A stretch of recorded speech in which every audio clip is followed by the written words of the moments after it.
Yung kanyang sinabi o pahayag niya noon at ngayon gusto na niyang kumandidato. Eto, pakinggan natin kung bakit. Sinagsasabi, ang pag-asa'y ka ng bayan, si Lacson. Ang pag-asa'y ka ng bayan, sino? Si Di Venecia. Ang pag-asa'y ka ng bayan, ihalal natin si Fernando po. Ang pag-asa'y ka ng bayan, walang tutorian pag ako naging presidente. Di ba makapalang apog nito magkakabargadan to? So isa na ho kayo.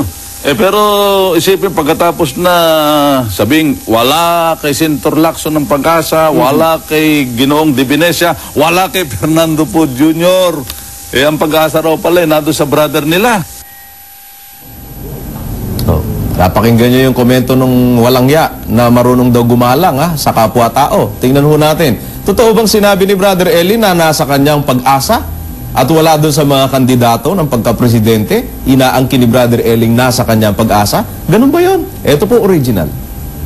Sinagsasabi, ang pag-asa'y ka ng bayan, si Lacson.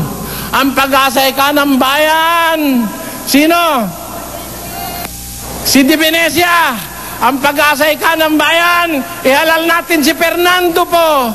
Ang pag-asa'y ka ng bayan, walang tutorian, walang tao na makapagbibigay ng pag-asa sa kapwa-tao maliban sa ating Panginoon. Nakasulat sa Biblia yan, mga kapatid. Ang tagal na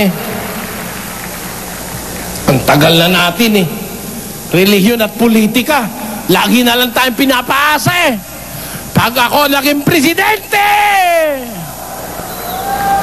Sabi ni ganire, pag naging presidente ko, walang kaibigan, walang kamag-anak. Di ba? Napakalaki ng party na inalis para maiba yung tunog ng sinasabi ni Brother Eli. Ang linaw nung sinabi ni Brother Soriano, wala naman sa tao walang tao na makapagbibigay ng pag-asa sa kapwa-tao maliban sa Panginoon. Yan ang nasa Biblia. Alam niyo, itong lahat ng party na to, tinanggal na to. Ang tagal na sabi ni Brother Eli, ang tagal na pinapaasa tayo, relihiyon at politika. Wala din yung part na yon. Kinuha itong kapiraso na ito. Pagka ako naging presidente, pinutol na. Yung karugtong hindi na pinarinig, kapatid na Luz. Pagka ako naging presidente, sabi ni ganire. Si Brother Eli ba may sabi nun? Hindi. Pinoportray lang niya yung sinasabi ng mga politikong nangangako, nagbibigay ng maling pag-asa. Pero hindi sinasabi ni Brother Eli na nasa kanya ang pag-asa.